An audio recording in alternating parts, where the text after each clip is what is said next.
Un mémoire qui a fait titiller autant les pour que les contre la voie de contournement de Lac-Mégantic, et aussi un retour sur l'entrevue de la mairesse Julie Morin au 107.7 Sherbrooke le mardi.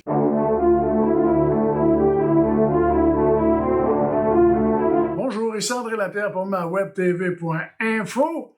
Écoutez, le lundi dernier, j'ai fait un communiqué et j'ai mis ça sur le site Internet ainsi que sur les réseaux sociaux de la copie du mémoire du Bloc québécois avec un sondage léger, appuyé par un sondage léger, qui mentionne que l'acceptabilité sociale pour la voie de contournement, c'est pas quelque chose de fait. Et dans la même journée, j'ai demandé au service de communication d'avoir une entrevue avec la mairesse de Lac-Mégantic à ce sujet-là, et on m'a répondu qu'on ne faisait aucun commentaire là-dessus. Cependant, le lendemain, du côté de Sherbrooke, au 107.7, la mairesse s'est prêtée à une entrevue d'une manière très complaisante, naturellement, des journalistes de la région, et je vais vous en parler un peu parce qu'elle parle de l'acceptabilité sociale des enjeux de sécurité et aussi fait des sous-entendus qui n'est pas nécessairement extraordinaire et qui n'est pas à la hauteur de la mairesse de Lac-Mégantic. Moi, j'aimerais vous rappeler une chose. La mairesse dit que c'est un enjeu de sécurité. Au point de vue de sécurité, plus sécuritaire qu'aujourd'hui, avec le passage du train dans le centre-ville, vous ne pourrez pas avoir ça ailleurs. Vous ne pouvez pas avoir plus sécuritaire que ça, là, à l'heure actuelle. Fait que son propos de dire que c'est pas une question de sécurité, ça n'a aucun fondement. Vous savez, depuis 7 ans, on force pour faire passer cette voie de contournement. Et selon les sondages, la mairesse travaille pour 15% de la population qui veulent avoir la voie de contournement. Les 85 autres, ce n'est pas nécessairement important. Ça peut être pour ça qu'on a refusé le référendum et qu'on a refusé les sondages longtemps. Mais ce qui me surprend, moi, c'est que la mairesse elle-même a répondu au sondage de Léger. Et aujourd'hui, elle conteste un petit peu le sondage parce que on mentionne pas nécessairement où est-ce que ça va passer. Elle contestait aussi celui de Frontenac qui a été fait. Pourtant, c'est léger, c'est des professionnels, puis comme la mairesse le répète souvent, elle fait confiance aux professionnels.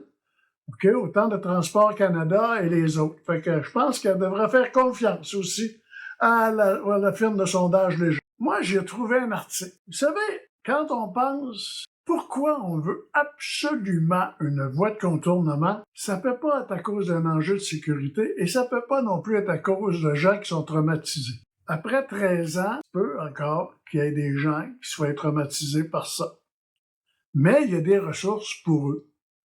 On a mis sur place des ressources pour les aider, justement, à combattre. Et moi, j'ai retrouvé un article et une vidéo sur TVA Nouvelles qui a paru le 7 juillet 2023, quand on faisait la commémoration de la tragédie. Je vais vous lire ce qu'on dit. Bien que le projet fasse l'objet d'une querelle entre les citoyens de Lac-Mégantic et des municipalités avoisinantes, la psychiatre Lucie Villot estime que les citoyens doivent s'exposer à la dure réalité des vestiges de la tragédie. La professionnelle en santé avance que la population de Lac-Mégantic fait face à une fausse vérité devant le projet de voie de contournement.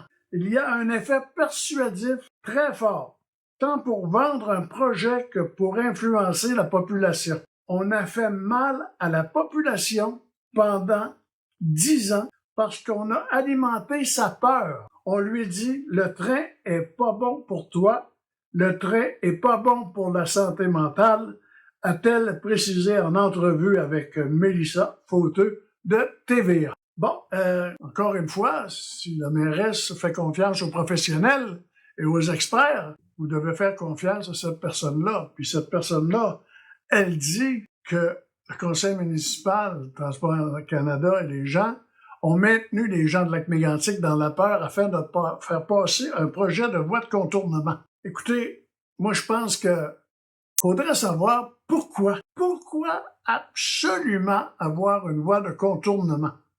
Parce que là, si on fait une voie de contournement pour éviter les maisons, il va falloir en faire une pour Nantes, il va falloir en faire une pour Milan, en faire une pour Scotstown, puis en faire pour plusieurs jusqu'à Montréal. Et plus, à la grandeur du Canada, on va faire passer le chemin de fer d'un champ. Et là, ben, c'est là qu'est le problème. Et quand la mairesse parle du climat social, moi, je pense que le climat social, Madame la mairesse, vous avez une petite responsabilité là-dedans.